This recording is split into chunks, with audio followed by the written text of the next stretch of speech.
הייתה מחשבה, הביאה על ניסה ומרומה, התאספו חברים למצווה, והחליטו לתקן את העולם. כל הקים את מפעלי. לכבוד יום העצמאות ה-64 של מדינת ישראל, וכמעט 18 שנה להקמת היישוב נוף איילון, החלטנו לרדת אל העם, אל התושבים ברחובות, ולשאול אותם מה לדעתם חרוט על הדגל של נוף איילון. בראש ובראשונה פנינו אל מר יוסי וסרמן, הלו הוא יושב ראש המזכירות, כדי לשאול אותו מה לדעתו חרוט על דגלו של היישוב נוף איילון. בבסיס השיקולים להגעה לגור בנוף איילון, אני חושב שמה שעומד ברקע זה הנושא של הרצון להבטיח את הרמה הדתית רוחנית של המשפחה שלך, תוך מתן אפשרות למגורים ברמה סבירה. אני חושב שעם השנים התפתחה פה גם כן מסורת טובה של גמילות חסד למיניה ופעילויות ציבוריות נוספות. זה נוף איילון חרוט? נוף איילון יישוב תורני, יישוב מלא תורה. יש כאן משפחות טהורות, צדיקות, אנשים טובים, אנשים טובי לב, אנשים צדיקים, אנשים לומדים תורה. יש כאן ישיבות, יש כאן אולפנה, יש כאן גנים עם גננות צדיקות וילדים צדיקים, כולם פה צדיקים, כולם פה בני תורה, אנשים ממש טהורים. אני חושבת שהדגל הוא...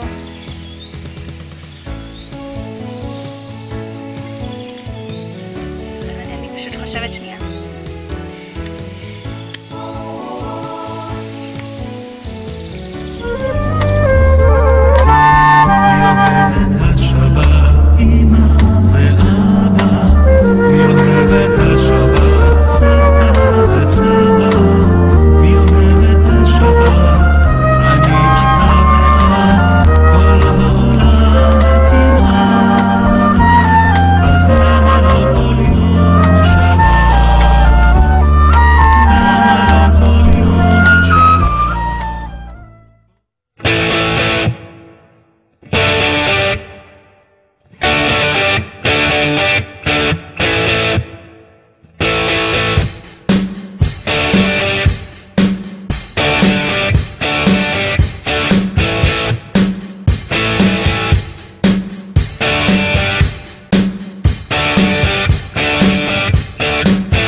אני גרה בנוף איילון שלב א', אצלנו בבית יש את הגמ"ח מפות שהקמנו בגלל שיש את הרעיון של מגלגלים חסד.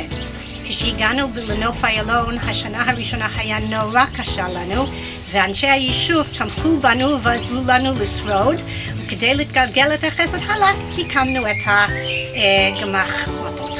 ואנו מאוד שמחים שמי שצריך יבוא ויקח. שלום, אני אילנה לוי ויש לי גמר תרופות בבית שהקימה אחות של סימי וייסמן, שרה אינבר, זכרו של אחיה, שניאור זלמן צבי. זה למטרה שנתקעים בלי תרופה בשבת, בחג, אפילו באמצע הלילה, אז אפשר להתקשר אליי ולבדוק אם יש לי את התרופה ואני נותנת. זה מצלם בסדר יופי, אני רואה את המנורה אדומה, הבן שלי אמר לי שזה הסימן שהמצלמה דולקת.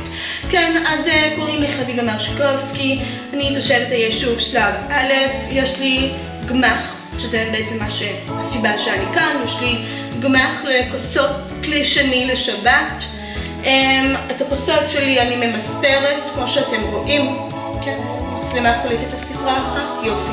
אז כמו שאמרתי, הגמ"ח הוא הבייבי שלי, והרי יש פסוק בתורה שאומר וידבר השם אל משה ויאמר גמ"ח, זוהי מצווה מפורשת בתורה. אז כמו שאמרתי, הגמ"ח מאוד חשוב לי, אני רואה בזה המון, אני רואה בזה שליחות ממש.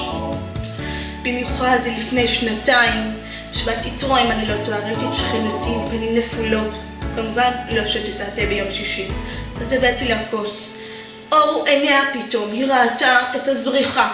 אמרתי, זהו, מכאן חביבה, את יודעת, את עושה פה, את ממלאת את הייעוד שלך.